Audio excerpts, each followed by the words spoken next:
Good evening, everyone. Good evening. Oh goodness, this is a crowd. Y'all look so beautiful. My name is Miguel Angel Ramirez. And I'm a board member of the Macondo Writers Workshop.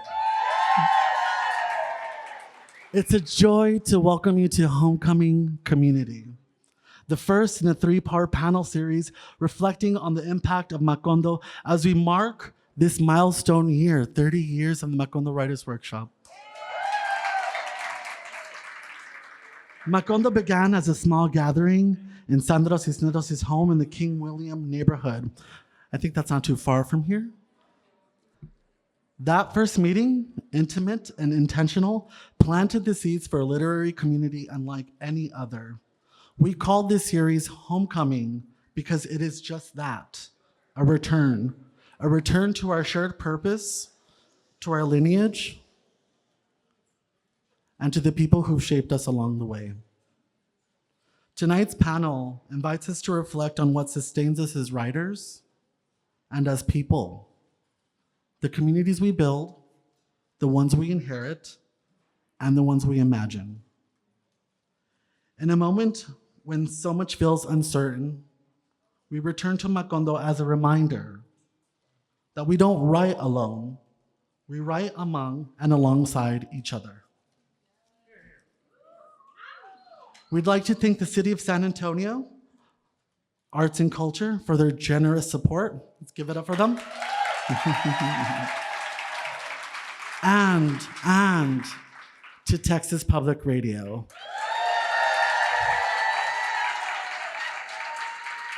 Thank you. And of course, I couldn't end this without thanking y'all. So thank you for being here. Yeah. It's now my pleasure to introduce the moderator for this evening's panel, Xelena González. Xelena is the award-winning author of All Around Us, Where Wonder Grows, and Remembering.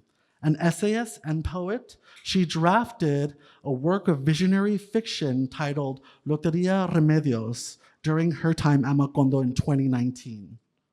Her forthcoming picture books include The Smallest Thing. Sorry, I take notes, obviously. Please join me in welcoming Xelena González.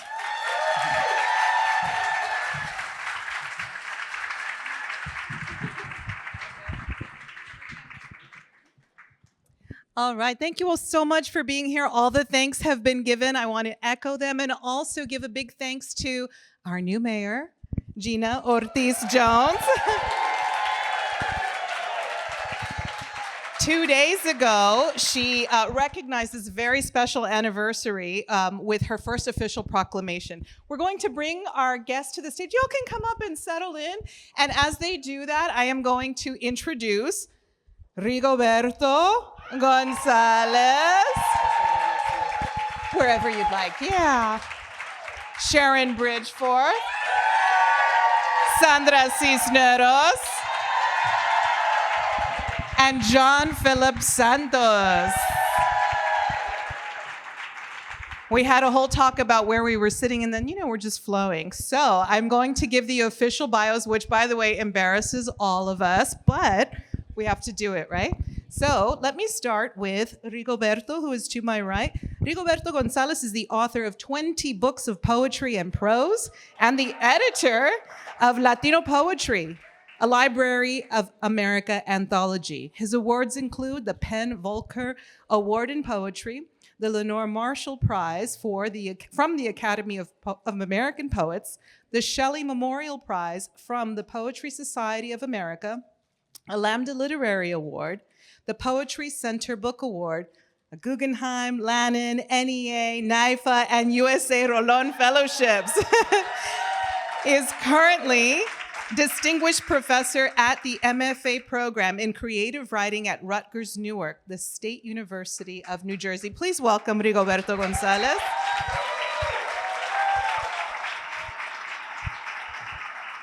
To his right is Sandra Cisneros. And I will ask you to hold applause because there's a lot of wows in this bio, okay? Born in Chicago, Sandra Cisneros is internationally acclaimed for her poetry and fiction, which has been translated into more than 25 languages. Silent clap. She is the recipient of numerous awards, including NEA fellowships in both poetry and fiction, a MacArthur Fellowship, the Texas Medal of the Arts, the Penn Nabokov Award for Achievement in International Literature, and the National Medal of Arts. In recent years, she was awarded the Ruth Lilly Poetry Prize, the James Baldwin Award, the Dayton Literary Peace Prize, and made an honorary doctor of humane letters by Bard College and Franklin Marshall College. Just this year, she was awarded 4 Lifetime Achievement Awards from the Order of Lincoln, Illinois' highest civilian honor, the Authors Guild Baldacci Award for Literary Activism, the National Book Critics Circle Ivan Sandroff Lifetime Achievement Award, and the 2025 Harold Washington Literary Award. I'm not done yet.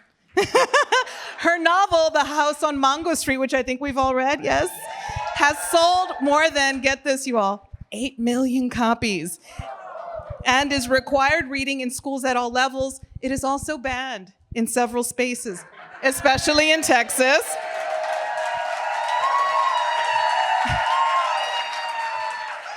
But we keep on reading it, am I right?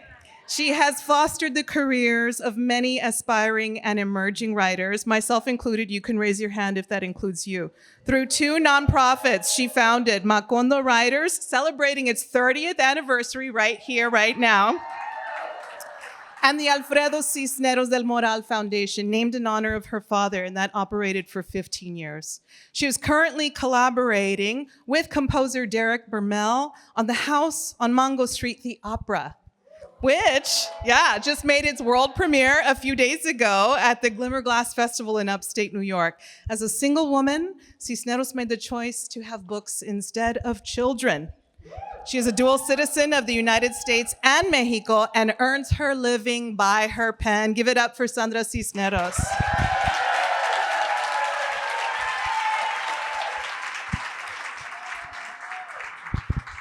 Next, we have Mr. John Philip Santos, poet, author, journalist, scholar, and inquiring sojourner. John Philip Santos is a writer, performer, and media producer from San Antonio.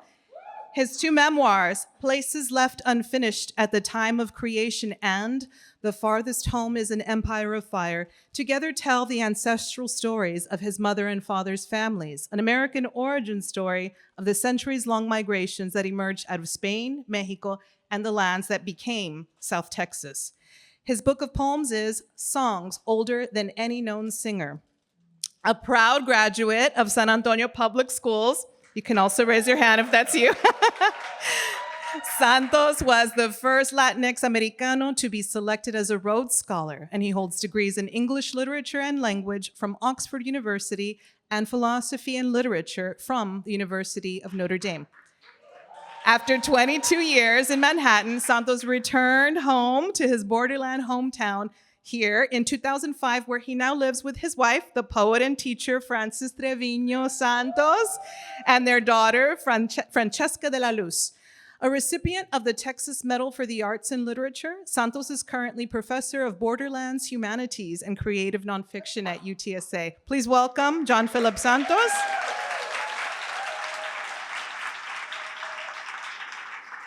And last but not least, my new friend, Sharon Bridgforth. Inducted in the Texas Institute of Letters just this year, Sharon Bridgforth is a United States Artist Fellow, winner of Yale's Wyndham Campbell Prize in Drama, Playwrights Center Corps member, McKnight National Fellow, and a New Dramatist alumna. A Doris Duke performing artist, she has received support from Creative Capital, MAP Fund, and the National Performance Network. Widely published, her work is featured in the Yale Review, Teaching Black, The Craft of Teaching on Black Life and Literature, Mouths of Rain, an anthology of Black lesbian thought, and Feminist Studies, honoring 40 years of This Bridge Called by Back, and But Some of Us Are Brave. Sharon's Bull Jean and Dem Day Back, and All these things, A Conversation by Sharon Bridgforth and Daniel Alexander Jones, are published by 53rd State Press, who, along with the Sledgehammer series, will soon be releasing publications of Sharon's work. An associate company member at Pillsbury House and Theater in Minneapolis, Sharon is proud to say that she had the privilege of serving as guest faculty for Macondo Writers Workshop in 2023. Find out more about her work at SharonBridgforth.com, and please give her a round of applause.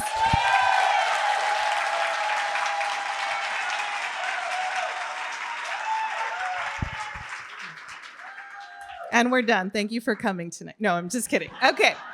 So, as your moderator and as I know I'm well into my senora years, but I feel like a baby writer compared to these literary legends. I'm very honored to be here, and I am serving as the bridge between the community and other writers and these literary legends. So I wanted to share with you, thank you. Thanks to the wonderful support and promo that TPR has been given. It's been on the radio every day, and I go to the HEB and the pool and the park, and everywhere I go, people are like, Mija, I heard your name on the radio. So thank you all for listening. But I wanted to start by saying that the question I've been getting all week is, but what is Macondo? What is it, right? So thanks to Netflix, we all know, right? I think that it is based on Gabriel Garcia Marquez's 100 Years of Solitude, but there's an interesting backstory behind it. So because these are amazing storytellers, I will have them tell you about the history and the evolution of this wonderful experience that we are celebrating today. So we will start with none other than Sandra Cisneros. If you could tell us about the roots of Macondo, those early days that began in your backyard and the seeds of the idea that grew what we have now. Okay, very quickly, what is Macondo? Macondo is a homeland for activist writers, not just any writer, an activist writer, a writer who is generous and going to give something back to their community. So if that's you, apply. And, we're always looking for other writers who are activists and helping to do work of vision and healing, especially needed in these times. Okay, how was it born? Everything is born from an idea. And I had what I call an exploding cigar. Those dark moments in your life when you think, oh, this is bad. And I was walking to class at the University of California, Berkeley, and I wanted to skip the class. But I couldn't because I was the instructor. And I asked myself, okay, something's wrong here. Why do you not want to go to class and you are the instructor? I said, because I don't like my students. Why do you not like your students? Because they're not writing to change the world. They just want to change their GPA. That was the truth. And so I said, I got to get out of academia because I only want to work with writers who are ready to roll up their sleeves and push the bus forward. And I'm valuable. They could study with any writer, but very few can study with me. And I only want to work with those who are doing the good work. And I am going to create a workshop one day where you can't apply with money or love. I have to invite you, and you have to be a writer who's generous and whose soul is about changing the world for better. That's who I want to work with. So I put that little seed in my head. Can't afford it now, but one day. And that was the fall of '88. And by 1995, when I started becoming self-employed, thanks to a MacArthur grant, I began that journey of gathering writers together. It started out with maybe 12. Then it cloned, and the very first person who helped me teach another class of 12 while I taught mine was someone who was generous enough to teach for nothing, and that was my friend here, John Philip Santos. But I think maybe John Philip has to pick it up from there and tell us the rest of the story. Well, I would rewind 10 years earlier to the arrival of Sandra in San Antonio, which was around 1983, it was 84. January 1984, like the novel by Orwell. So it was 1984, and we came to meet because we were the two finalists for the literature directorship at the Guadalupe Cultural Arts Center. When we were applying, December 83. So we met at that point, Yeah. and I realized, and Sandra got the gig. So soon in chagrin, I would go to New York City for a 23-year-long exile. But when I met Sandra, I thought, this was not about the gig. This was about meeting this soul, this other Dharma bum on the road to we knew not what. But what struck me about meeting Sandra at that time was not just this giant head of curls and the audacity of this literary imagination, but that we could do this as Mexican Americans, as Chicanos, Chicanas, out of these borderland settings at the edge of the empire, that we could begin to develop a critical mass, a kind of a rolling wave of literary creativity. So I say that because, what would transpire then over those next 10 years between Sandra's arrival in San Antonio to 1995 and the launch of the first Macondo was the developing, germinating salon that we never had as Chicano writers. There's the Harlem Renaissance of great renown. San Antonio became this haven of creativity that was happening. Many of the stories can't be told in adult company or much less with children present. So there were a lot of long evenings, shall we say, of shared imagination and aspiration.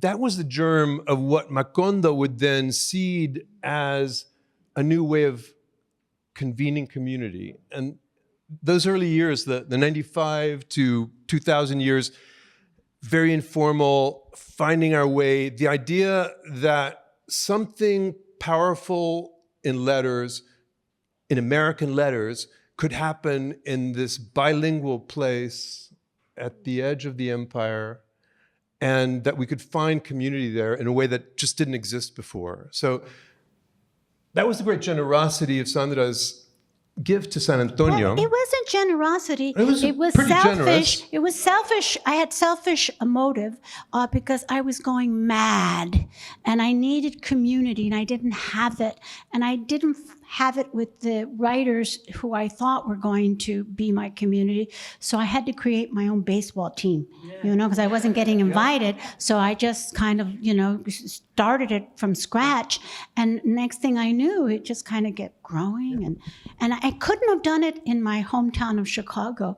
It had to be in San Antonio, because in San Antonio, I could create things in a way with a collective of individuals that knew better than me. I was an independent artist. I didn't have an affiliation with university, but I had friends like Antonia Castañera and Dr. Madrid, Arturo Madrid, who I would say, like, we don't have a room to meet. My house is getting too small. And they, come to Trinity. We'll have a space for you. Really? And then we'd go to Trinity, and someone else would say, you can use the president's office at downtown UTSA. Really? And like that. So we kept, we were nomadic for a while, but it was through the friends that I had in San Antonio that shared their resources and welcomed and created a home for us. It was like we kept growing, and I couldn't have done that in Chicago because it's too big and spread out, but San Antonio was a very small town compared to Chicago, and it seemed like people were able to be generous in a way they might not have been in big cities. And it became, it began very improvisationally, but as the 3 decades transpired, it became more and more rigorous, more and more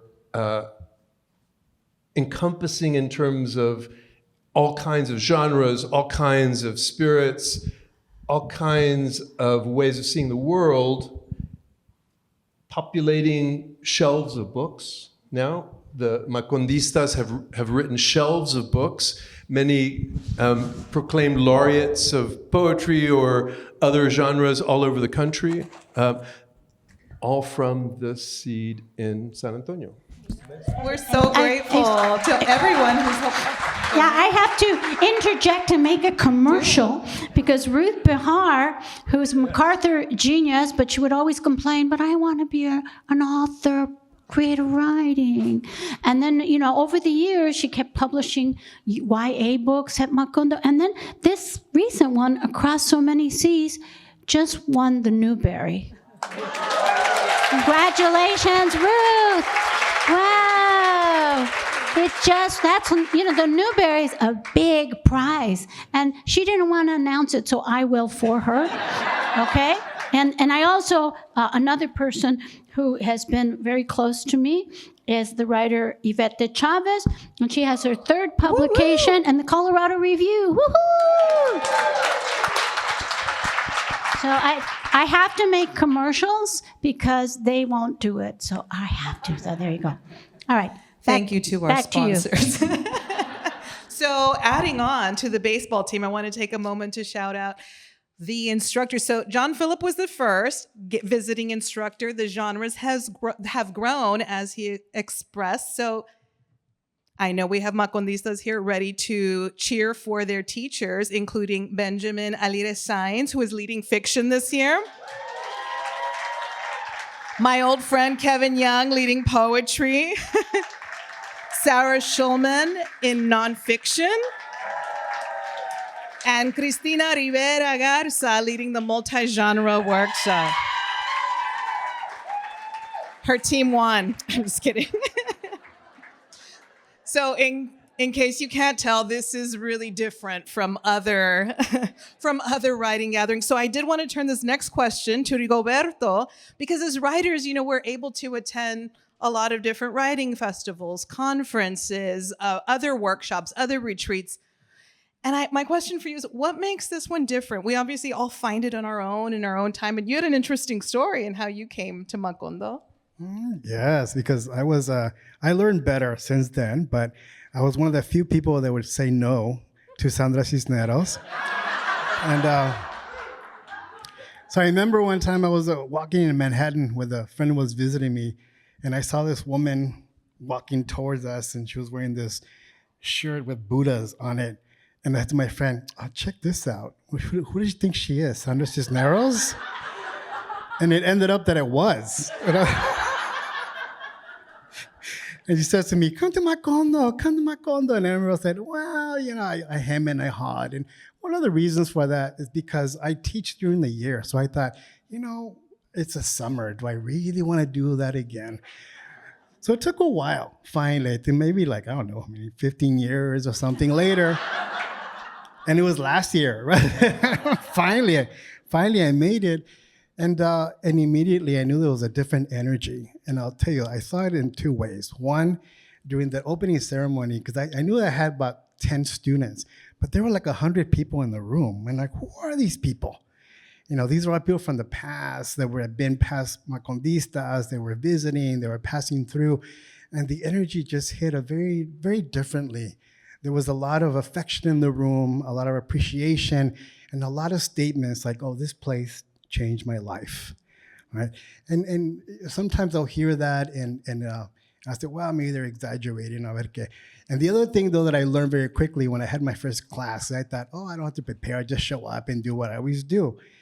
And I realized very quickly that the poems that were being distributed were very good. They were very good. So I was like, this is a different level. And I was like, I guess I'm confused, I said to myself. I thought it was just people just showed up and brought in. And no, people were serious. And so I said, okay, I can't do this thing that I thought I was going to do. I had to bring my A game. I have to meet these folks at the level that they're in. They're expecting to do something more than just share on the page, more than just have a voice. This voice is going to travel. This voice is going to move. And I thought, okay, there's a purpose. There's a purpose in every page. So I need to measure up. I need to stand up, and I need to be able to guide these folks toward making this a better better poem because this poem is not just going to stay on that page, on that table, in this room. It's going to journey to all kinds of other places. And I think that it takes somebody with that kind of vision to imagine not just a small room, but rather a huge space, because not only because there's so many people, but the messages are big, right? The language is big. And now I understand it much, much better. I keep feeling that even now, especially now, because now we're being told, right? We're being told that our voices are small. We're being told that our presences are not welcome, even in places where we've always been, right? So here I thought, well, we are lucky in this way that we have so many poets, so many voices out here that are pushing back. And that's not really the purpose. The purpose is not to push back. That's one. I think that's like the secondary. Firstly, is to make sure that it's us speaking about ourselves, not just hearing other people, because other people speak over us, right? They'll speak about us, they'll talk about us, and they'll silence us. So we have to do it ourselves. And so grateful that there's a space where that can happen.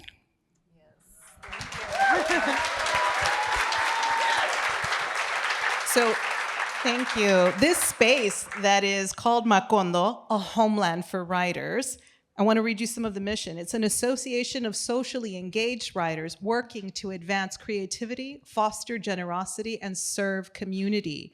It is a gathering of writers from all genres who work on geographic, cultural, economic, gender, and spiritual borders, and who are committed to activism in their writing and work. And despite that beautiful mission, it is, I can attest to it, it is a hard thing to understand until you're there. It is, as the kids say, and I have a teenager, it's a whole vibe, right? There is a documentary being made about the 30 years of Macondo, and we saw a clip of it on our opening night, and it's beautiful. And Sharon Bridgforth shared some words that were lovely. You called Macondistas divine warriors and spoke of the energy here that, quote, builds like wildflowers. And I wanted to know if you could expand on that for us to bring us to the present. Thank you. Macondo is founded with love. Love is tended. Love is hard work. Love takes dedication, and it can be very messy, and it requires a lot of us. Love requires things of us. I think the gift of love is that it roots us in spirit. It gives us the opportunity to be inside of portals with our ancestors, to receive the prayers that we have the privilege of walking with, the blood that is there, the promise, the hope, the broken dreams, and everything that is possible that couldn't have happened before, but can happen because of that. And I think that inside of that, that love connects us. It connects us in ways that's beyond what our mind is capable of. And in that connection at Macondo, our stories are centered. And so those stories are powerful. And people that have the courage to tend those stories, to step into the blood, as my mentor, Lori Carlos, would say, the bone marrow of those stories and offer them back, that is a selfless act that we do because love encourages us and love holds us. And so it is the work that is needed most always, but I think especially now. So it is powerful. So we got a room full of light workers up in here. And I thank you for that, for bringing us together and for all that tended.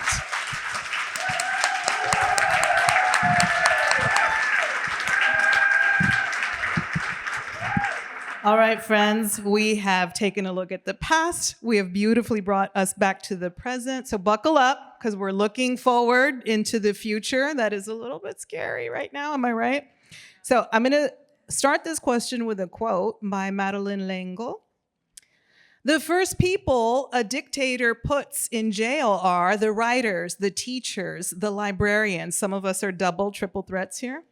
because these people are dangerous. They have enough vocabulary to recognize injustice and to speak out loudly about it.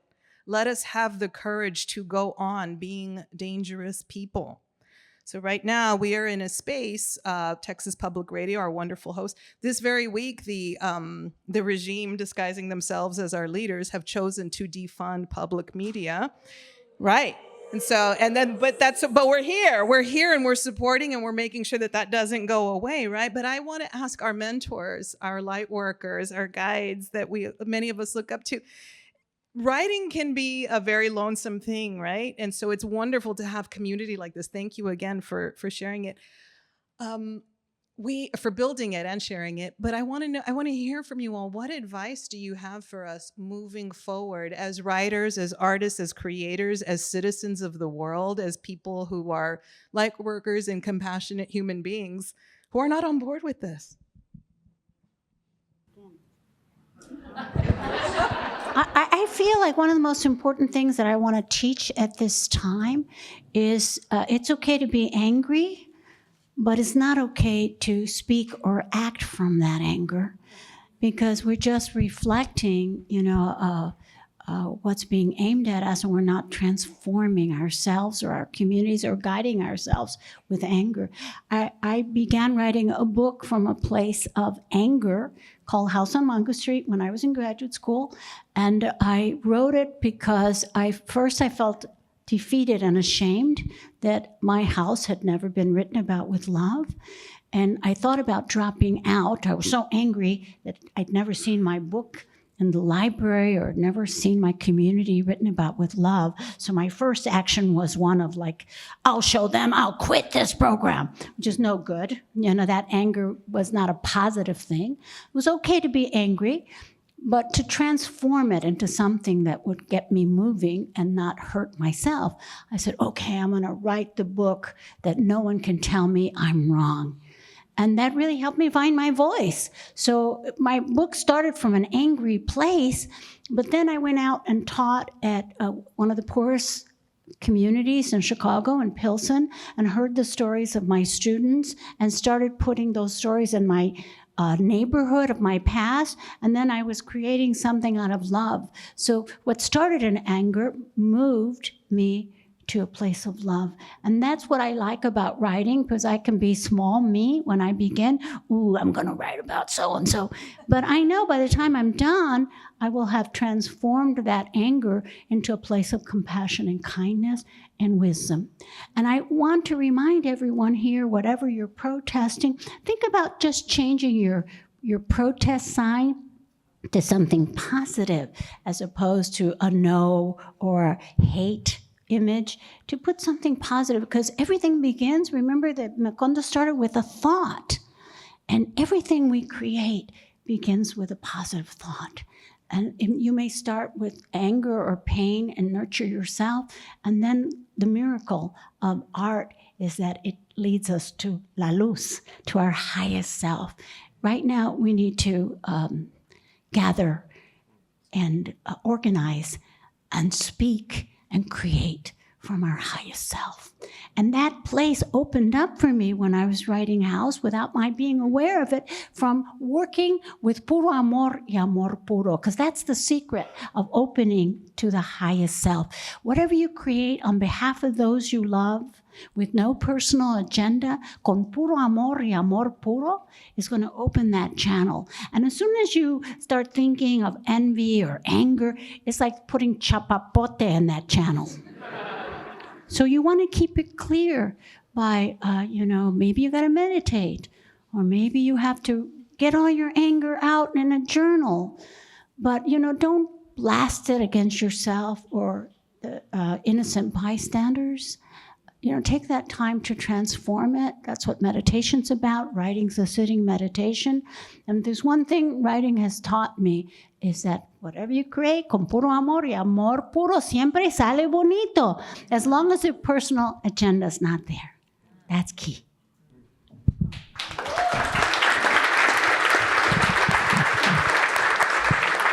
I think that's been a big part of the journey of Macondo, is, it has moved increasingly towards these universal questions of who we are, where we are in time, how we become something more socially just, something more affirming in terms of a community of creatives. In terms of, our generation, we were born just at the edge of the movimiento period, so we weren't really minted as movimiento writers. We were a legacy of movimiento writers, like Sister Carmen Tafoya here our laureata here, our visionary poeta. There was this question of what was interrupted by becoming an American minority, and Macondo is not a Latinx experience. It may have begun as a kind of Latinx nucleus, but became cosmic in its scope in terms of all of the people who've been involved in this journey. And the evolution of Macondo has really been towards these interrogations, whether in fiction or poetry or nonfiction or any multi-genre version of all of the above, towards who we are as humans and how we bring a more socially just framework to our everyday life. But for a long time, we were distracted, we were preoccupied, we were put upon by systems of repression and exclusion, and it interrupted, for all of us, no matter what cultural tradition you come from, it interrupted this longer story of our connection to deep knowledge traditions, whether they were indigenous, whether they were Mexican, whether they were Filipino or African. So how do we reconnect to those sources, those deeper sources of who we are, to supervene that circumstance of American minority letters and bring our stories, bring our visions right to the heart of the American literary world? And it seemed impossible, really, in the 1980s. It seemed unlikely in the 1990s. And the last 30 years, I think, have proven otherwise. That, we can do that. We can do that.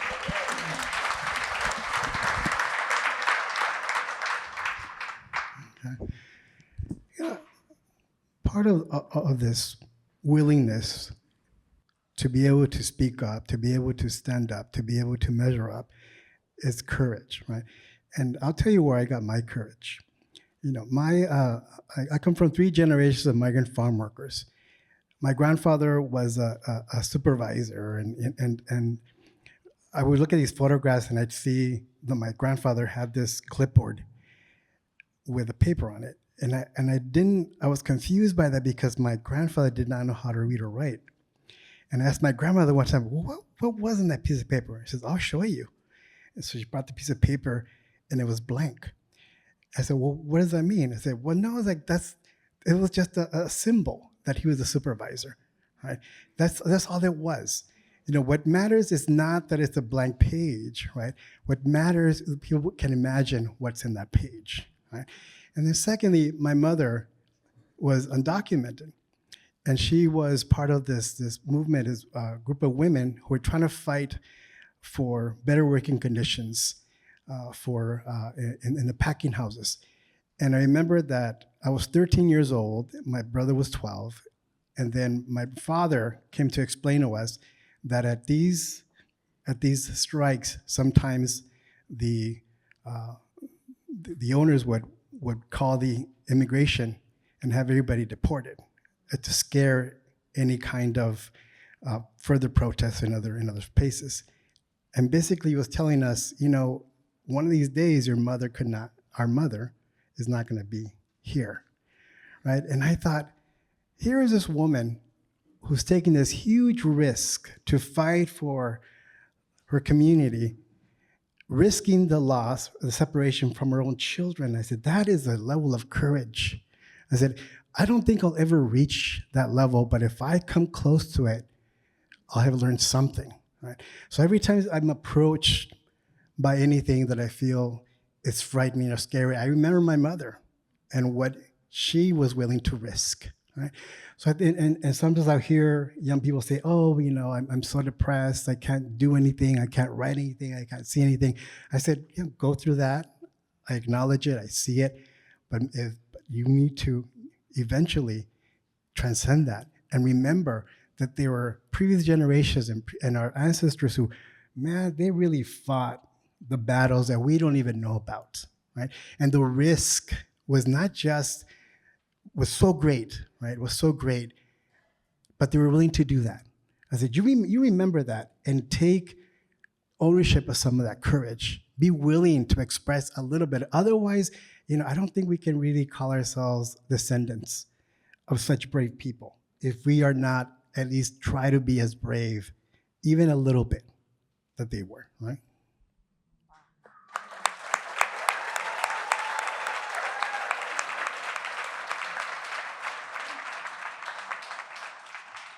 What rises to heart in this moment, because of what has been shared for me, is at the end of the day, it's not about me.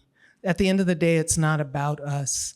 And one of the things that have, in retrospect, I can say was really helpful was that I figured out through my writing how to get out of my own way.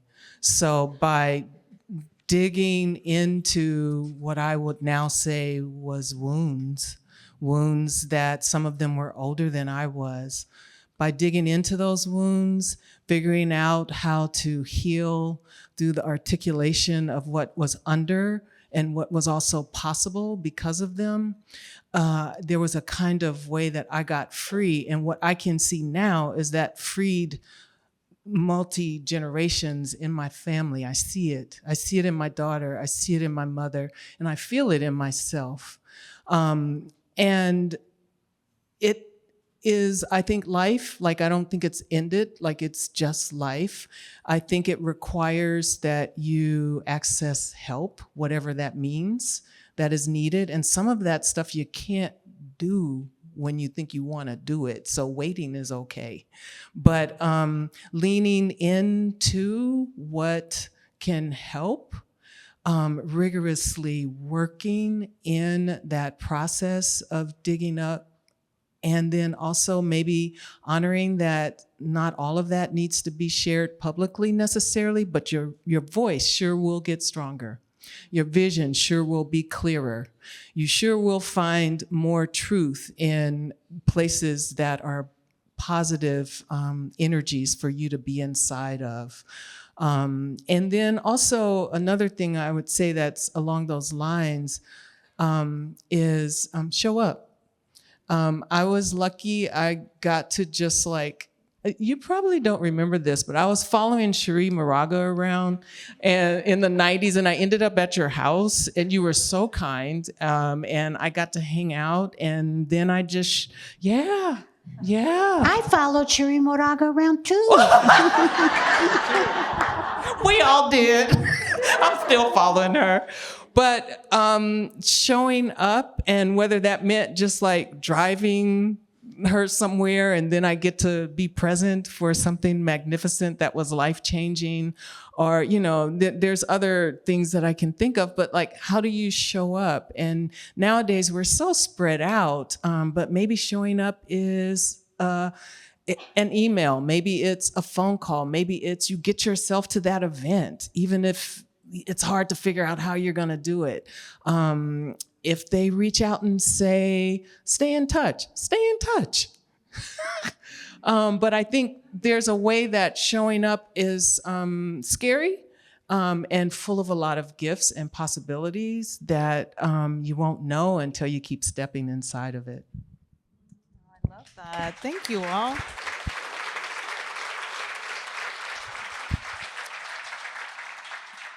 I have a couple of more questions that might take us in. Aren't they great storytellers, you all, by the way? But I want to make sure to ask us this because for a lot of folks here, some of the wonderful writers on stage might be new to us. So I want to ask about new projects that we are working on, that we are excited about, that we're exploring. And I'm going to start because Sandra insisted that I do my own commercial, and I will. So I have a few picture books with Adriana M. Garcia. She's here somewhere. And also a deck of Loteria Remedios, affirmations with the Loteria deck that I started working on while I was at Macondo. And a lot of writers encouraged me, even though I was in Joy Castro's nonfiction class. So some of the illustrations that came from those projects are on display at Centro de Artes. It has Adriana's new book with Joy Harjo. It has our books. It has 15 other Latinx artists and who are illustrating 4 books, and it's on display. We're going to have a closing talk with Adriana and Jose Sotelo Yamasaki. So I'll have these at my signing table. I have a new book coming out next month. We can chat about it at the signing, but I'm going to pass it on, and we'll just go down the line. What are you excited about? What are you working on? What are you exploring? Pressure's on, huh? We can start on that. I'll make something up. No. I spent so much time and energy working on this previous project, but there is one thing, the write what you know, we keep saying that in these spaces, write what you know, right? And then I realized, well, let's see, what do I know at this point in my life? What do I know? And I think I figured it out. So I'm actually working on a book of something that I'm an expert on, and that is, what's it like for middle-aged gay Latinos, right? And so I'm writing a book of these 4 men who were friends at one point. They drifted apart, now they're back together, and they're trying to figure out, if whatever path they took was a path that they were supposed to take, and what does it mean that during that passage of time they were not together? What were the gains? What were the losses? So that's the project that I'm working on. I'm also, the other project is, I'm shake a bit, and that's why I was diagnosed with multiple sclerosis in my 40s, and so far it's been a long journey. And another thing is, what do I know? I said, well, I'm more aware of my body in ways that I wasn't. So I've been finally writing poems, and that courage I learned from a lot of people, not only the writers that I read, but the writers that I taught. And I would go back to this one statement that one of my professors once said. He said, writers are the bravest people because they will write something down and they'll sign their name to it.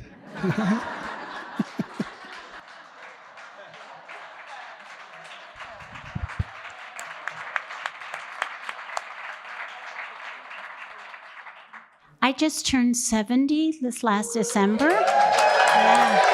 And I do the math about like 30 years when Macondo started. That went by so fast. So I may not have 30 years, nor do I want 30 years, but I better start focusing on like my magical mystery tour, because what I want to accomplish in this lifetime, I haven't done yet. I know what I want in this lifetime.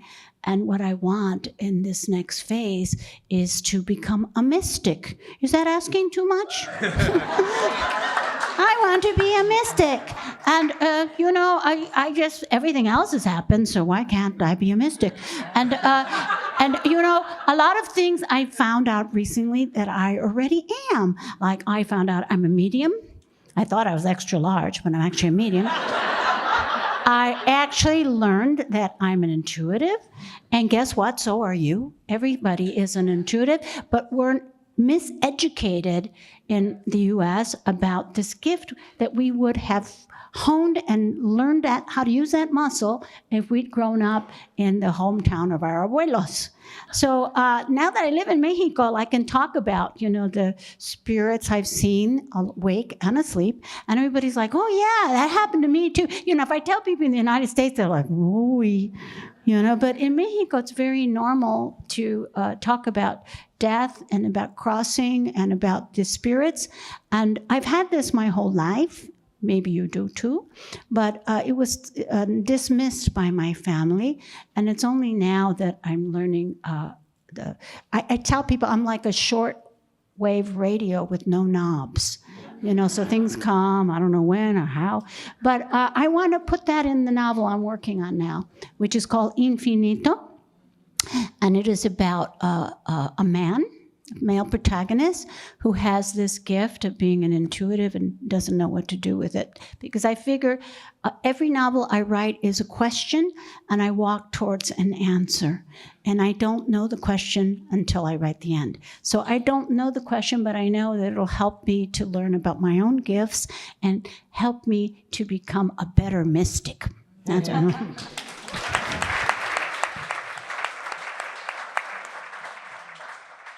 I'm mostly doing the same thing right now, right?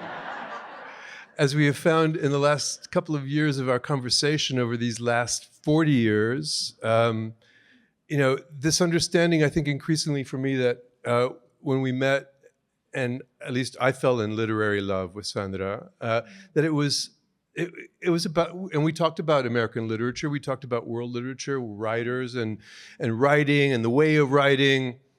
But it was really about this deeper connection to the mystic, to the spiritual path, to the Dharma. Something that I know for me, I always wrote out of, but never wrote at. I never looked at it. It was kind of like a lodestone that was always giving off this spiritual radiation, but I never looked back at what was the source of this origin story, this pattern of spiritual curiosity and commitment. So I'm working on what is, I guess, the last maybe of this trilogy of hallucinated memoirs. The first two, I realize now, were entirely repressive in terms of dealing with everybody else in my memoir except me. So this is the working title is Unimaginable Encounters in Incredible Places. And it's really about looking right at our visionary powers, the powers of vision that we have as writers, as creatives, all the experiences and the impossible things that we witness and understand as something that eludes how we can situate ourselves in an historical world. But this is sort of a story that comes from a people who have the legacy of the visions of Guadalupe at Tonantzin and Tepeyac, of the legacies of healers like Don Pedrito Jaramillo, of Alfurias, of Niño Fidencio, of Teresita Urrea. That's our legacy. And we carry a lot of those stories in our own experiences, and often we look away when those phenomena, when those encounters present themselves.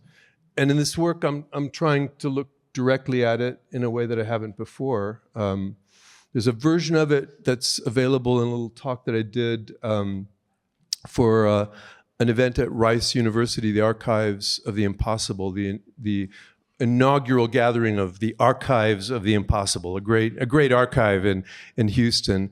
So that's the direction, is how to look at this visionary legacy that we emerge from and that we carry and that we continue to be beacons of.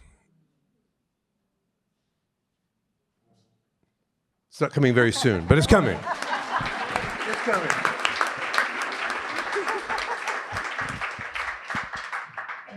Well, speaking of digging in the wound, I was raised by an African-American single parent mother who came from the South. I grew up in South Central LA. Her and her friends, they were fine, fast, and furious. And I loved them all. And I was always very genderqueer, and I always loved women, even though I didn't have language for that. And I was very sensitive. I think I am also an empath, and there was no way for me to understand or really receive any tenderness. And so I just grew angry and hurt Fast forward, my mother's now 87. She has dementia, and I'm her primary caretaker. And in 2018, she fell and broke her neck in 2 places, and I thought she was gonna die. And so everything changed. And I started then trying to write this thing, which is finally now gonna come out, called Before You Go, an Offering. And it is really metaphysically me looking her in the eyes and saying, I love you and I know you love me. And it's glimmers of our story that are told in kind of like chapters. And each chapter gives an offering to the reader, some prompts that were things that I walked with in those sections. It also looks at glimmers of me as a mother, a failed mother who had a daughter that chose to just love me anyway. And so really for me, this book, what I realized, it's gonna be out soon. Sledgehammer Press is publishing it. I don't know the exact date, but I think by September sometime. I feel like the offering is actually to the reader. I'm giving you my broken heart, and I pray that somewhere in there, the prompts and our journeys and our stories give the reader a way to look at love that is brittle and hard, and offer some healing. And then when the book comes out, what I will be working on is figuring it out as an installation, because it is something that I have played with actors, singers, and dancers, and I know it can live like that. So I'm excited, and I'll know more soon. Xelena, can I say something? Yes, of course. I just want to close, I think we're closing, by reminding everyone that this dark time is a time of great spiritual awareness and height. So, in my own life, I realized that when I've had my face in the dust, that it has humbled me and opened me to work with love. And that is the most powerful weapon we have. Remember that? Work con puro amor y amor puro, and don't be frightened of this dark time because it makes us humble. That humility opens our highest channel, and everything begins with a thought. So don't press send when you're angry. Don't be careful. And to make peace in the world, as Thich Nhat Hanh says, you have to be peace, and that means with everyone around us. And the people that are the most difficult in our lives are our spiritual gurus. And guess what? We're difficult for them too. So just remember that we're all of us visionaries. We have to rise and be visionaries in this time. We're on a spiritual walk. It's not identical. Everyone's in a different dimension. But, just if you remind yourself of your ancestors' courage, you can draw that forth and connect with them and ask them to help you today. And each morning and each evening connect. And I always start with the person I knew who's spirit. That's my door. And then I go to, my next ancestor and their parents. And then I go to the ones I don't know. And next thing I know, I feel myself protected by just armies of ancestors that are my spirit guides. So you can try that when you meditate. It's the only way I can meditate. And it works for me. Thank you.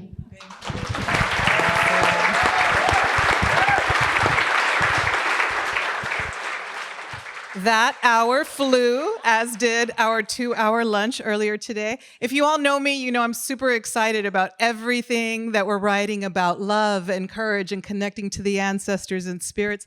Sandra and I were over there whispering ghost stories right before we came on stage, and not the scary kind. So I'm super excited about everything that they have coming up, everything that they have offered to our world already.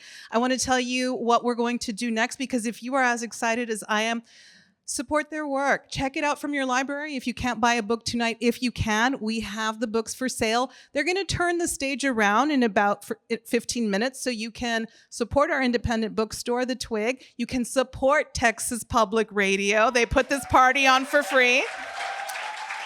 So that will begin in about 15 minutes once the stage is cleared and converted. And right before we head off to get some water and all of that, we're going to have a photographer. Alberto's been with us this whole day, and we're going to come in front. We're going to take a photo with your beautiful faces behind us, if that's cool. Yeah? So we'll exit the stage, we'll take a photo, and then in about 15 minutes, we'll have a book signing. Thank you. Thank you so much for joining us.